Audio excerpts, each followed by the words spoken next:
હા, હું પ્રોફેસર હાર્દિક પાઠક અને સૌપ્રથમ તો ડોક્ટર અરિયા સાહેબને હું ખૂબ ખૂબ ધન્યવાદ પાઠવું છું અને એમના જ માઇન્ડ પાવર વર્કશોપની અંદર અમે આ ત્રીજી વખત આવીએ છીએ અને દરેક વખતે એમ થાય છે કે કંઈક ને કંઈક નવું શીખીએ છીએ અને જે જીવન માટે સારું છે.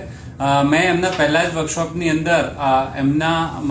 મારો પગાર વધે અને સારી ઇકોનોમિકલ કન્ડિશન થાય અને સાથે સાથે હેલ્થ પણ સુધરે એ તરફના મેં વિઝ્યુલાઇઝેશન કર્યા હતા કે જેની પર વર્કઆઉટ પણ કર્યું અને સાહેબના ખાસ ગાઈડન્સની અંદર કે જે વસ્તુ આજે એક્ઝિસ્ટન્સમાં મને એના સારા રિઝલ્ટ્સ મળ્યા છે. એટલે હું ડેફિનેટલી કહીશ કે આ વર્કશોપ દરેક વ્યક્તિએ કરવું જોઈએ કે જેથી એમને લાઈફમાં કંઈક ચેન્જ આવે કે જે ચેન્જને લીધે એમની આખી લાઈફસ્ટાઈલ અને લાઈફ બદલી શકે છે. તો જરૂરથી હું ડોક્ટર અરિયા સાહેબને ધન્યવાદ પાઠવીશ અને થેન્ક યુ વેરી મચ.